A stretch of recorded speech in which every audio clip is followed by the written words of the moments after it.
Hey everybody, Brad Linder back at you again with this is going to be episode number 360. Pushing close to that year mark. We've got the second part of episode 39 where I did the twofer with both of these ArchAngel pieces. And tonight I'm going to color this one up, obviously, and we're going to knock it out. So, hey Martin. Thanks for making it on. I'm going to share this over with the channel and the page real quick and get us live on there, and then everybody will be able to see and catch up, and we're going to go and knock this thing out. So hang with me just a second, and we have contact. Cool.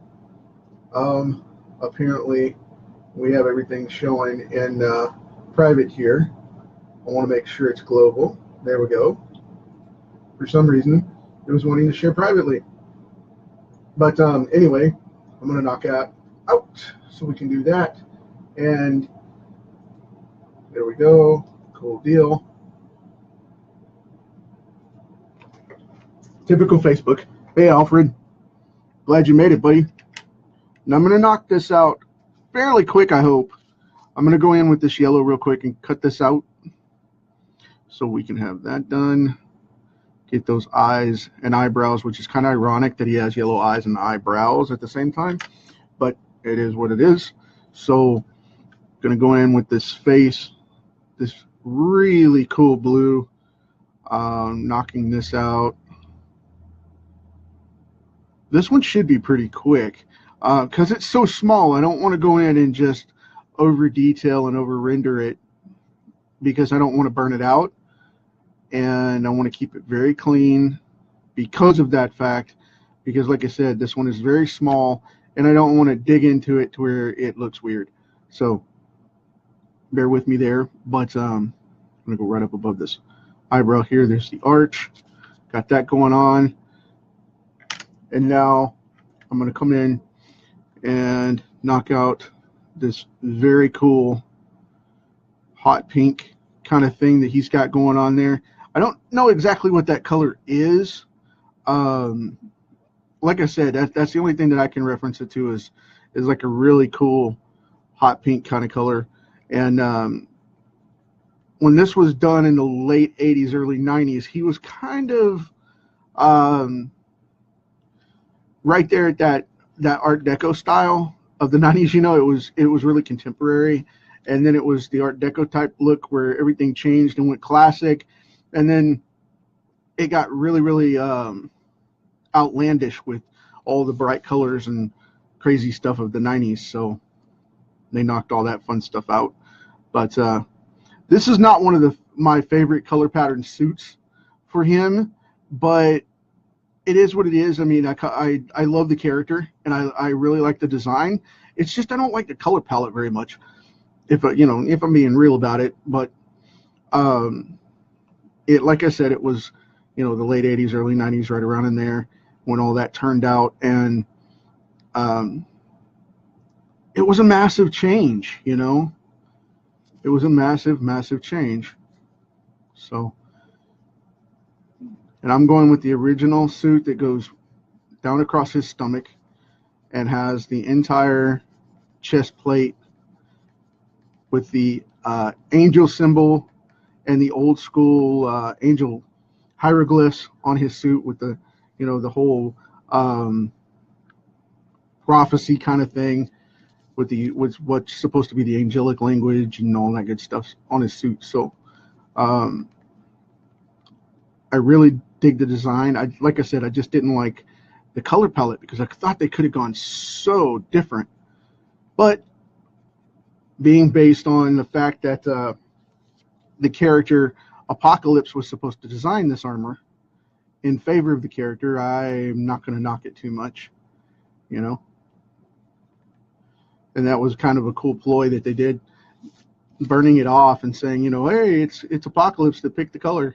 So, he made the suit. I just always found that really funny for some reason. But yeah, tonight we're going to hammer this out. It's going to be really quick. I'm going to go with these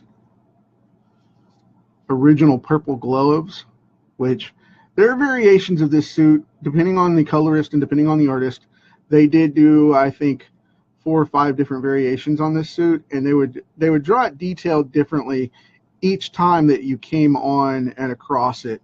And it just depends on who was there at the time and who was coloring it and who designed it. Will Spatasio is one of my favorites for this. When he worked on X Factor and X-Men in his run, he crushed it with ArchAngel. That just made him look phenomenal in every appearance and just made him look grimacing and nasty, like he was supposed to, But Wills has that style to where he can do that. So he just has a really thin line style and knocks it out of the park. So we have that going on. Hey, Tamara. Hey, Brian. Thanks for coming on. Dave, I appreciate it, buddy. Yeah, it is the classic He-Man pink. It cracks me up because that's what another guy that I was talking to right before the show came on, my buddy Mike, and I was talking with him, and he said that He-Man pink and purple, that's just, that was the combo. They were trying to revive it, and it went in and shot him in the foot.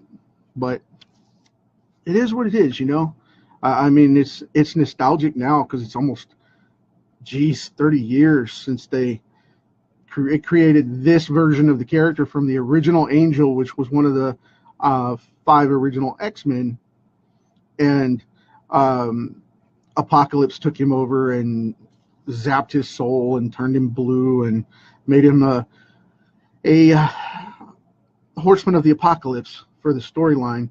And it was sad, really, that he didn't make it out of the books. I mean, he came back and he got healed to where he could turn back and back and forth to human tones and stuff like that, but he was never the same character after that.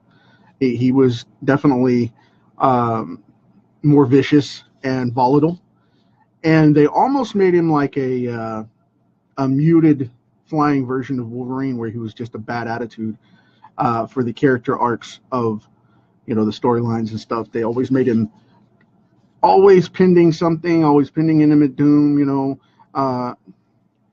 It was, and I didn't say imminent, I did say intimate. And the reason I said that was because it was always a personal trial that he was going through. It was always some personal turmoil that he was having to handle.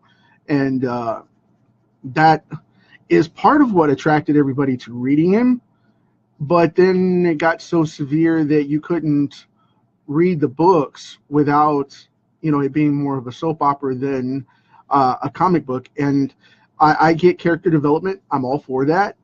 But if you lose ground to where you don't have any adventure in the comic and it's all talking head stuff and everybody's whining about stuff, there's not really a key point. You know what I mean? There's not really any evolution to the character because of the fact that you don't progress and you don't see them move forward. And that's what we all like to see as, hero fans and stuff. We want to see progression and them to move forward. And if they're not, then he goes to the sideline. And, I deal with that a lot in marketing with clients as well, because they're all facing that hump of, and art students as well, by the way, but they all face that hump of, jumping over that mound of saying, okay, I'm ready to do this. I'm ready to get in there and get it done. And then they don't. So, they're afraid of whatever fear is holding them back, whatever conditions holding them back, whatever access point of technology is holding them back. But, with this day and age, we just got to consider everything's in your hand. If you hold a phone, you hold a tablet, you hold a mouse, everything's there.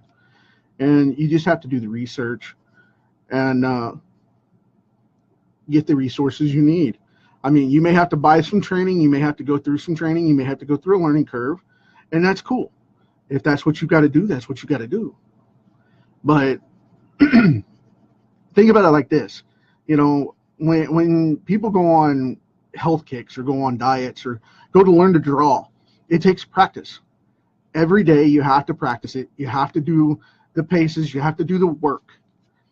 And so many people don't do that, and then they complain, you know, when it comes time, they're like, well, I can't do that. I can't do that. I can't, you know, you can do it, but I can't do it. Well, have you done it? The only reason I can do it and you can is because you haven't done it yet. So, you know, think about that. I tell kids that all the time, and it's just one of those things where you got to get in there and just make the effort. You got to get in there and just pull the trigger, make the effort, take the shot, go for it. And you either make it or you don't. And if you don't, you try again. Because everybody's afraid to fail, because then they show, oh my gosh, I'm ruined because I failed, and you know, this book didn't make it, or this project didn't make it, or you know, this site didn't sell. So what? Move on to another one. Own up to it and say, yeah, that didn't work out like I expected, and move on. What lessons did you learn not to do on the next one? Well, better yet, what lessons did you learn to do on the next one? You know? So I don't take that very lightly, because so many people are just programmed to use that kind of thing. And this character was one of them that was written that way. And I mean, yes, I know he's fiction, but it's a perfect example of the underdog trying to find himself after he went through a tragedy. And that's part of why I like this character so much. That's also the reason I like Ben Grimm so much, you know, the Thing from Fantastic Four. And a huge creative influence is Nightcrawler from the X-Men. I love that character because he was abused and persecuted for being a mutant and, you know, being different. And so many things get passed off that way without any focus on it to bring it out. So I see that kind of thing all the time with the students that I work with and whatnot, and it's always the same story in a different way. And we all have our own unique vision and approach to it, but that's what this character pops out and resonates with. I really dig it because of that fact, because whenever he comes out, it's always something that he comes ahead on. And when they moved him back to that and got out of that soap opera rut where he was else, it brought him back, you know, and it took a while for them to do that. They didn't do that all through the 90s. He was messed up. Excuse my clearing my throat here. We got some rain today, and the allergy issues kicking up, the pollen, and all that good stuff. So, but anyway, yeah, it's just one of those things where, you know, for I think a good 10 years from right up till 2005 or so, he was a mess. He was an absolute mess. And they finally reverted him, and he came back, and it was pretty cool after that. He started investing in the X-Men's sciences and mutant rights and all that good stuff in the storyline, and started making progress and stopped freaking out so much. But there was a good, I guess, 7 years in there where he was still like this and wouldn't have anything to do with the team. So he would show up for combat, and that was about it. Excuse me. He was like, you need somebody's butt kicked? No problem. I'm there. So, but anyway, that's what this character's about with me. And I really dig it, you know. I hope you guys like it. I hope you enjoyed the episode, and I will see you guys back tomorrow for another one. I'm not sure what else I have just yet. There's Colossus, which follows him, by the way, which I love that card. It came out really well with the Copics. But I showed you because it was going to slip off the table. But anyway, this is number 360. It's in the books. We got it. I hope you guys dig it. Thanks for hanging out with me. And I'll see you again tomorrow for another one. And as always, try to make the world a better place than you got it. And, share this rock with the next generation. Leave them something to enjoy as well. Talk to you soon.